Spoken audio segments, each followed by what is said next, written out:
네, 이슈가 많고 또 그 이슈를 설명할 피플 잘 골라야 되는데 저희가 오늘 고르고 골라서 한 분 모셨습니다.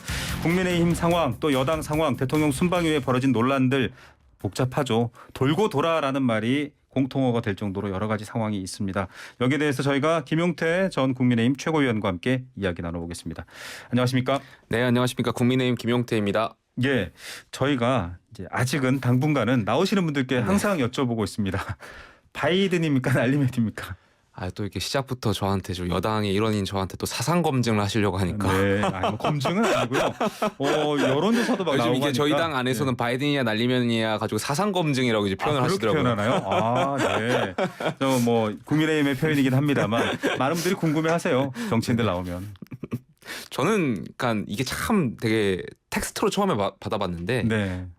처음에 제가 이제 메신저로 바이든이라고 텍스트로 먼저 봤어요. 그러다 네. 보니까 제 귀가 바이든이라고 들리더라고요. 근데 네. 그 뒤에 어쨌든 김내 홍보수석이 또 날리면이라고 공식 브리핑을 했잖아요. 네네. 또 그 얘기를 듣고 들으니까 또 날리면이라고 또 그런 분들이 들리더라고요. 많으시더라고요. 좀 그래서 저도 잘 모르겠다. 네. 대통령께서만 아시지 않겠습니까?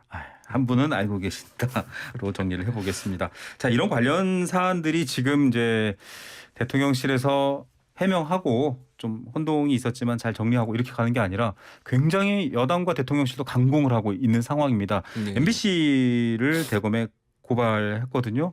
대검까지 가서 고발하나 이렇게 보는 분들도 있는데 이런 대처는 어떻게 보세요? 아무래도 대검에 고소하는 거는 그 대검이 갖는 상징성 때문인 것 같고요. 네. 아무래도 서부지검으로 이첩되지 않을까에 대한 생각을 갖고 있습니다. 네, 상징적으로 일단 대검에 이거 정말 큰 문제라고 고발했지만 또 관련 이제 지검으로 옮겨질 것이다. 관련해서 뭐 일단 제 개인적인 사견을 차치하고 네. 당의 입장에서 봤을 때 이제 MBC라는 특정 언론사가 자막을 넣고 이것이 과연 그리고 또 이제 미국 의회라고 이제 가로치고 네. 이러한 것들이 국민 여러분들께 바이든이라고 들리게 하는 효과를 가져온 것에 대해서 네. 이게 좀 되게 중요한 쟁점인 것 같은데 저는 개인적으로 여기에 대해서는 여당으로서 MBC를 향해서 질의하고 항의할 수 있고 MBC도 여기에 대해서 해명을 할 수 있다고 네. 봅니다. 다만 글쎄요 저는 여당이 여기에 대해서 법적 공방까지 가는 거는 글쎄요 저는 언론을 향해서 언론의 자유 매우 중요하고 저희가 작년에 이맘때쯤에 민주당이 언론중재법 개정안을 네. 가지고 나왔을 때 저희가 참 징벌적 반대를 손해배상. 했습니다. 네. 말씀하신 대로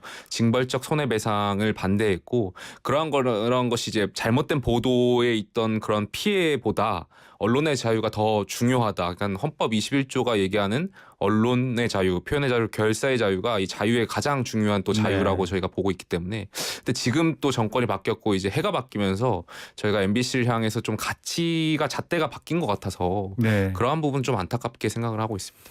예, 오늘 오후 2시에 대검찰청에 고발장이 제출될 예정이라고 하고요. 그 내용이 정보통신망법상 윤석열 대통령에 대한 명예훼손인데 물론 명예훼손의 해석의 범위는 뭐 다양하게 넓을 수 있겠지만 일단 보도라는 형식이었고 예, 예. 이게 뭐 MBC만 특별히 빼내서 한 게 아니라 이제 영상풀 기자단에 또 대통령실이 예. 미리 한번 확인하려는 절차도 있었고 예. 이렇게 되면 좀 뭔가 이슈 덮기용 아니야 이거 실제로 명예훼손죄로 방송사가 처벌 받겠어 그러니까 뭐 이렇게. MBC가 자막을 넣고 한 것에 있어서 어떤 의도가 있었는지까지는 제가 잘 모르겠습니다. 설사 네네. 의도가 있었다 하더라도 이거는 국민들께서 판단하셔야 될 몫이지 네. 여당이 여기에 대해서 법적 공방을 하고 어제 저희가 MBC를 항의 방문하고 하는 네네. 것은 글쎄요 국민들로 하여금 오히려 더 눈살을 찌푸리게 하는 행동들 아닐까. 그리고 저희가 좀 여당으로서 이러한 것을 좀 넘어갈 필요가 있다고 저는 개인적으로 생각이 네네. 있는데 글쎄요 뭐 당에서 책임 있는 분들이 어떻게 행동하시고 어떻게 판단하시는지는 잘 모르겠습니다. 자, 이게 뭐 왜 그렇게 판단했는지 잘 이해가 안 된다라는 말씀도 하셨는데요. 뭐 지금 이제 이준석 대표도 대표가 아닌 상태고 지금 김용태 최고위원도 지금 최고위원회가 없어졌으니까 최고위원이 아닌 상태긴 한데 이준석 대표 체제의 최고위원회에서 똑같은 순방 비속어 논란이 터졌다. 이거 국민의힘이 어떻게 대응해야 되지 됐다. 회의를 했다라고 가정을 하신다면 예. 어떻게 대응하자고 최고위원으로서 얘기하셨겠어요? 저는 먼저 대통령께서 이제 귀국하셨을 때 유감 표명을 좀 하시길 간곡히 부탁드렸을 것 같아요. 아, 네. 어쨌든 뭐 잘못 보도가 됐든 뭐 사실 보도가 됐든 건 잘 모르겠습니다만 어찌 됐든 대통령의 발언으로 인해서 전국적으로 또 세계적으로 지금 논란이 된 네. 일이고 그러면 여기에 대해서 또 대통령께서 비속어 사용도 하셨잖아요. 네네. 물론 사석에서 쓸 수 있는 표현들인데 이제 공식적인 어떤 네. 그런 한 마이크로 국민을 노출되게. 대표해서 간 자리에서 이제 발언한 것을 가지고 여기에 대해서는 대통령께서 이제 유감을 표명하시고 네. 또 이런 것을 국민들께 이해를 구하셨으면 저는 이렇게까지 뭐 여야가 정쟁으로 가고 특정 언론사를 향해서 법적 공방까지 갈 문제인가에 대한 생각이 있죠. 그래서 대통령께 여기에 대해서 좀 국가 원수시잖아요. 그러니까 네. 국민을 통합하고 해야 할 의무가 있는 자리이기 때문에 조금 대통령이 설사 억울할지라도 여기에 대해서 좀 유감 표명하시고 국민들께 이해를 구하는 과정을 먼저 해 주십사 이렇게 말씀을 좀 드렸을 것 같습니다. 예. 만약이긴 합니다만 국민의힘 최고위원회가 존속돼서 논의를 했다면 김용태 최고위원은 당내에서 이런 얘기를 얘기했을 거다라는 설명입니다. MBC만 좀 특정해서 얘기를 하고 있는데 뭐 SBS 조영진 앵커도 그렇고 KBS 뭐 저희 YTN도 마찬가지지만 네네네. 저희가 직접 듣고 저희만 해도 지금 담당 PD와 제작진이 한 몇십 번을 넘게 들었거든요. 네네. 그러니까 자체적으로 판단해서 이런 말도 들린다 혹은 이렇게 얘기를 한 건데 사실 국민의힘 소속이시고 아직 예, 예. 국민의힘 입장에서는 MBC가 저 MBC 이럴 수 있잖아요. 아무래도 첫 이제 유튜브 인터넷 방송에 올라간 게 이제 그 말씀하신 MBC 방송사다 보니까 네. 여기에 대해서 이제 말씀하신 것 같고 또 자막을 처음에 넣은 것이 이제 그 방송사다 보니까 네. 이제 그 방송사 특정 방송사를 향해서 이제 이렇게 말씀하시는 것 같은데 어찌 됐든 저는 글쎄 아까도 다시 원론으로 들어가서 이러한 것에 그런 의도나 이런 것이 있을지 없을지에 대한 판단은 국민의 몫이다. 이런 것을 좀 다시 한번 상기하셨으면 좋겠습니다. 예. 저희가 대통령께서 한미동맹 늘 강조하시잖아요. 네네.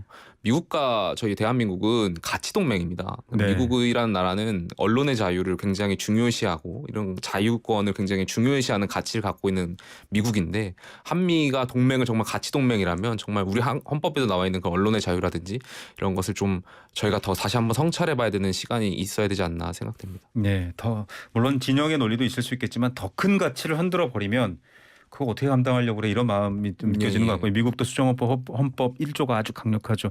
지금 이제 이 논란이 좀 줄어들어야 되는데 좀 이제 대통령을 더 걱정하는 친윤이라고 불리는 분들은 이 XX들 이제 저희가 방송사 별로 베이비라고 하는 데도 있고요. SGG라고 하는 데도 있고 녀석들도 네. 있습니다. 예. SGG도 있고 한데 이 단어도 아니다. 이거 사람이다. 이 사람들이라고 한 거다라고 했는데 이렇게 되니까 문제가 사실 어제 정호김 전 의원은 이게 개그로 끝날 일을 스릴러로 끌고 가고 있다 지금 얘기를 하고 이렇게 있는데 말씀하시는 초선 의원들 참 불쌍하지 않습니까? 저는 오히려 그렇게 옹호하려고 하는 굳이 이렇게 뭐 비속어 사용에 대해서 사람들이라는 표현을 쓰셨다 그렇게 들렸다라고 하면서 그렇게 말씀하신 저희 당 초선 의원들을 보면 참 안타깝다라는 생각이 듭니다. 그러니까 예. 국회의원이 대통령의 어떤 종속 관계가 아니잖아요. 그럼요. 국민을 대변하고 물론 여당이니까 대통령 국정 운영이 협력 관계임은 분명하지만 종속 관계가 아니거든요. 봉건제 시대도 아니고요. 다만 이 문제의 본질 결과적으로 공천 문제에 있거든요. 당의 권력자가 공천권을 계속 행사하다 보니까 어떤 옹호하지 않거나 좀 당 권력자의 눈밖에 나면 다음 선거에서 공천을 못 받을까 봐 네. 지금 초선 의원들이 굉장히 오버하시는 것 같은데 저는 정치의 본질이 결국에 국민을 바라봐야 되고 국민의 상식을 대변하는 것이고 만약에 여당임에도 불구하고 정부가 잘못하는 부분이 있으면 바꿔 나가시라고 말씀하시는 그 용기가 정말 여당으로서 저는 필요하다고 보고요. 초선 의원들이 제가 보니까 그 SNS에 보니까 뭐 우파면 뭐로 들리고 좌파면 뭐로 들린다라고 우파기 좌파기. 저는 그런 표현을 쓰시는 초선 의원들 보고 정말 이거는 정말 아니다라고 좀 느꼈거든요. 네. 국회의원이 막 국민을 선동하면 되겠습니까? 그건 절대 안 된다고 보고요. 여기 대해서 초선 의원들도 좀 여기에 대해서 정신 차리시고 대통령께 직언하실 수 있는 용기도 있어야 된다고 보고요. 결국엔 대통령 더 잘 되시라고 그렇죠. 여당 더 잘 되라고 하는 말이니까요. 좀 이해하셨으면 좋겠습니다. 권력에 대해서 책임지는 모습과 권력을 쫓아가는 모습은 다르다. 이렇게 저는 또 해석이 됩니다. 김영태 최고위원의 발언이었고요. 오른쪽 귀와 왼쪽 귀가 달리 그러니까 제가 아까 처음에 사상 검증이라고 말했던 게 이제 농담만 진담으로 말씀드렸습니다. 맞습니다. 자, 대통령이 잘못할 수 있고요. 그 잘못을 또 의원들은 열심히 지적하고 건의해서 바른 쪽으로 끌고 가는 얘기도 필요할 것 같습니다. 여러 논란들이 커지는데 이게 진영 대결 혹은 정당 대결 양상으로까지 확대가 됐습니다. 뭐 지금은 당 지도부에서 물러나 계십니다만 이거 어떻게 풀어가야 될까요? 민주당도 이제는 이거 우리가 물러서기도 애매한 상황에 대해서 우리도 강대강으로 싸울 수밖에 예, 없다 예. 지금 이렇게 나오고 있고 대통령에 대해서도 외교 참사나 관련해서 박진 외교부 장관 해임안 모르지만 이 대통령 발언도 지금 문제 삼을 수 있다라는 시민단체들도 나오고 있어요. 그러니까 어찌되었든 지금 2라운드가 시작됐죠. 대통령께서 귀국하시고 이제 진상규명을 먼저 언급을 하시다 보니까 네. 여당도 마치 좌표찍기식으로 해서 공격을 할 수밖에 없게 되고 그렇게 된 형국이고 야당도 여기에 대해서 방어적 입장을 취하면서 이제 박진 외교부 장관의 해임 건의를 하려고 하는 준비를 하고 있는데 네네. 결과적으로 저는 대통령께서 푸실 수 있다라고 생각됩니다. 이건 그러니까 대통령께서 풀 문제다. 대통령께서 발언하신 것을 가지고 계속 이렇게 증폭돼서 확전이 된 건데 지금이라도 조금 늦은 감이 있지만 네. 대통령께서 뭐 도어 스태핑이라든지 뭐 여러 가지 뭐 기회를 만드셔서 지난 순방 때 이런 표현에 있어서 좀 본인의 정말 사실을 이제 국민들께 설명을 드리고 그러니까 누구나 실수를 할 수 있는 거잖아요. 네네. 근데 국민들이 바라보는 것은 그 실수를 어떻게 해결해 나가고 어떻게 해결해 나가는 것이 결국에 정치적 능력인 거니까요. 저는 대통령께서 직접 국민들께 이해를 구하신다면 지금이라도 네. 여기에 대해서 이해 못할 국민은 없다라고 보여지니까 지금 뭐 경제 위기고 민생이 되게 중요하잖아요. 그러니까 네. 빨리 먼저 대통령께서 좀 적극적인 액션을 취해 주시면 야당도 아마 화답하지 않을까 하는 생각이 있습니다. 싸우고 있는 한쪽 편에 서지 마시고 심판처럼 그만 싸웁시다. 제가 좀 부족하기도 하지만 할 일이 많습니다. 이렇게 가야 되는데. 줄다리기를 하다 보면은 막 양쪽에서 줄다리를 팽팽하게 서로 이기려고 끌잖아요. 근데 중간에 한쪽에서 탁 나버리면은 지는 것 같지만 그렇죠. 사실 끝나거든요. 그렇죠. 그러니까 그렇게 대통령께서 오징어 좀 게임이 결정을 또. 해주셨으면 좋겠습니다. 오징어 게임 한 장면이 떠오르네요. 그런데 이제 지금 이렇게까지 말씀하시는 거 아마 이제 정무라인이나 또 언론 담당관들이 다 수집해서 요약해서 또 빅데이터 만들어서 보고하고 할 텐데 네. 안 하세요. 그래서 검사는 사실은 뭐 일부는 인정 이렇게 하면 안 되잖아요. 네. 재판이라는 건 무조건 이제 이쪽 주장이 다른 쪽 주장을 네네. 탄핵해야 되니까 그런 오랜 직업적 경험과 또 이분 개인의 스타일이 뭐 사과하고 뭐 미안해 이런 거 절대 안 하는 스타일이어서 기대해도 소용없다 이런 얘기를 저희 그러니까 신경민 의원도 하시더라고요. 뭐 그렇게 해석하시는 분들도 계시고 다만 대통령께서 검사가 아니고 정치인이시잖아요. 그러니까 제가 정치를 되게 짧지만 해보니까 하기 싫은 것도 해야 될 때가 있거든요. 네. 그러니까 이게 국민을 상대로 언론을 상대로 법원을 상대로 막 이기려고 하는 직업이 아니잖아요. 그러니까 네네. 때로는 국민의 마음을 사야 되고 지는 게 이기는 거니까요. 네네. 대통령께서 바뀌셔야 된다고 생각되고요. 이제는 정말 국가 원수다운 모습을 보여주셔야 할 때라고 지금이 보여집니다. 너무 세련되고 좀 좋은 말씀만 하시니까 듣는 분들이 재미없는데 이러실 수 있습니다. 그런데 검사 윤석열이 아니라 대통령 윤석열, 정치인 윤석열은 하기 싫은 일도 하면서 국면을 끌어나가야 된다 이런 얘기인데요. 네. 전달했으면 좋겠습니다. 그게 이제 지금이라도 해야 된다 이런 말씀이신 거죠. 지금이라도 전 늦지 않았다고 늦은 감이 있지만 그럼에도 불구하고 이 논란을 끝낼 수 있는 분은 전 대통령한테 있다고 보고요. 오늘 멋진 제목이 나왔습니다. 검사 윤석열은 못하더라도 정치인 윤석열은 하기 싫은 것도 해야 된다. 한참 후배가 어리신데 이제 막 오히려 코치를 해주시는 느낌도 듭니다. 국민의힘 윤리 상황으로 좀 넘어가 보겠습니다. 뭐 외교안보 이슈도 여러 가지가 있는데 이준석 대표 추가 징계안이 다음 달 6일로 일단은 넘어갔습니다. 예. 그간에 좀 속도를 냈던 거랑은 또 스탠스가 좀 다르고요. 예. 이게 가처분이라든지 여러 상황을 고려하고 있나? 왜 그때는 안 그러다가 지금 또 아무래도 이러지? 이렇게. 윤리위도 국민 여론이나 당원 여론을 좀 의식할 수밖에 없는 구조겠죠. 왜냐하면 유상범 의원께서 문자가 공개됐잖아요. 네. 그러니까 여기 대해서 문자가 공개되고 나서 국민들이나 당원분들께서 아무리 윤리가 공정한 잣대라고 객관적인 잣대라고 말을 하더라도 그거는 그냥 정치적인 잣대, 정치적인 개입으로 인해서 이준석 대표를 쳐내기 위한 용도구나라고 생각하시는 국민들이 더 많아진 것 같아서 윤리위가 아무래도 지금 당장 무언가 액션을 취하기에는 좀 부담스럽지 않았을까. 그래서 아마 어제 모르겠습니다만 뭐 권성동 전 대표의 징계 회부 개시한 이유도 그러한 좀 윤리위의 나름대로의 본인들이 객관적이고 공정하다라는 그러한 근거를 쌓아나기 위한 정치적인 명분을 쌓아가기 위한 것 아니었을까에 대한 추측들이 있는데요. 글쎄요 아무래도 윤리위가 이런 부담감을 좀 느끼지 않았을까 생각됩니다. 유상범 의원 뭐 윤리 부위원장이셨죠. 네네. 근데 이런 상황들을 보면서 저는 약간 공통적으로 보이는 게 있습니다. 일이 터지면 뒤에 바꾸세요. 그러니까 애초에 이럴 수도 있어라고 준비를 하는 게 아니라 뭐가 터지면 좀 호흡을 고르고 네. 우리가 공평하게 이 사람도 징계하는 걸로 바꾸자.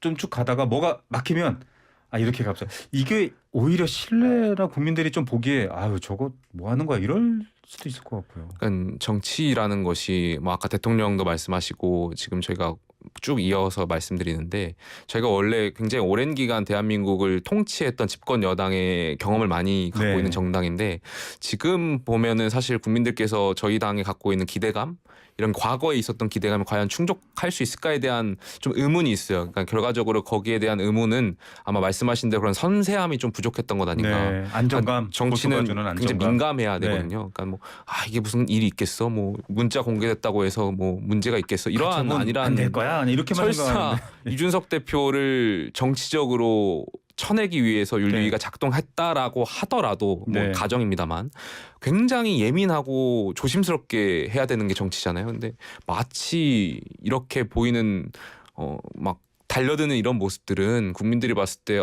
저 집권 여당 됐다고 국민의힘이 굉장히 오만해졌구나. 마치 지금 민생이나 경제에 더 집중해야 되는데 내부의 권력 투쟁에 뭔가 더 그러니까 결국에는 국회의원이라고 하는 여당이라고 하는 사람들은 공천과 자기들 밥그릇에만 관심이 있구나 이러한 모습으로 비춰질 수 있기 때문에 저는 굉장히 경계해야 될 태도라고 보고요. 좀 더 민감하고 섬세했으면 좋겠다라고 생각합니다. 예, 경험을 바탕으로 정말 노련미 있게 처리하는 게 아니어서 참 답답하다라는 또 국민의힘 내부의 입장으로서도 말씀하신 거고요. 가처분은 이제 어제 3, 4, 5차가 다 뭐 당원에 대한 것, 비대위원장에 대한 것도 비대위원에 대한 것들 네.